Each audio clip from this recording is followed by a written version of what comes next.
ქურდული სამყაროს წინააღმდეგ ჩატარებული მასშტაბური სპეცოპერაციის შედეგად 59 ადამიანი გისოსებს მიღმა აღმოჩნდა. 14 კი ბრალი დაუსრებლად წარედგინა. მათგან 5 ეგრეთ წოდებული კანონიერი ქურდია. მაგას კაროჩე იქ 11,000 მაგაზია მიცემული იმას იმ სირიკოს ამას აქ აი ფული გაჩერებული ფულით არიცხე მეოთხე ჩვენი ძმა მეოთხე ელოდება 3,000 ფიქრობდით მუშებისთვის გადაგვერით ამარა იმათ არ ეკუთვნით ეს თემა გამოვკაჩეთ მე და ჯამ ნოდარაზმამ დავაკაჩავით და წამოვიღეთ როგორც მეთქვით ისე გადავტეხავ 6 კაცი ვართ მე ბერდო თქვენ ბაბუ გიო და რომა ბაბუ დაურეკავ და ვეთქვით მე წავარტყავ ერთ ხოლა აუგუსტი და გავაგებინე ყველაფერს ეს ფარული ჩანაწერები გოჩა ჯინჭარაძის, იგივე ყურშას და კიდევ 62 ადამიანის საბრალდებო საქმეში ერთ-ერთ მთავარ მტკიცებულებად დევს.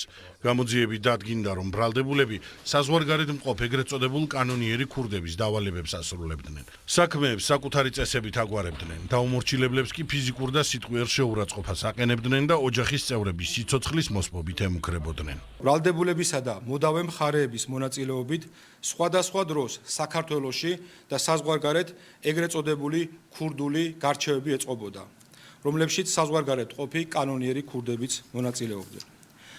ბრალდებულები შეკრებებზე ეგრეთ წოდებული ქურდული ტრადიციების შესაბამისად გადაწყვეტილებებს იღებდნენ ერთ-ერთ მოდავე მხარეს მეორის, ასევე თავიანთ სასარგებლოდ განსაზღვრულ დროში გარკვეული თანხის გადახდას აკისრებდნენ. დაკავებულთა უმრავლესობა წარსულში სხვადასხვა მძიმე და განსაკუთრებით მძიმე დანაშაულისათვის არის ნასამართლები. პოლიციამ ბრალდებულების პირადი და საცხოვრებელი სახლების შხრეკისას კომპიუტერული ტექნიკა, მობილური ტელეფონები და ცეცხლსასროლი იარაღი ამოიღო. შინაგან საქმეთა სამინისტროსთვის ერთ-ერთ უმთავრეს პრიორიტეტს წარმოადგენს ორგანიზებულ დანაშაულთან, მათ შორის ეგრეთ წოდებულ ქურდულ სამყაროსთან დაკავშირებული დანაშაულებრივი საქმიანობის წინააღმდეგ სისტემური და შეურიგებელი ბრძოლა. ნებისმიერი პირი, რომელიც ჩაიდენს დანაშაულებრივ ქმედებას, კანონის სრული სიმკაცრით დაიჯება. დაკავებულებს ბრალი უკვე ოფიციალურად წარედგინათ. გამოძიება კი გრძელდება და 4 მუხლით მიმდინარეობს. დანაშაული 15 წლამდე პატიმრობას ითვალისწინებს.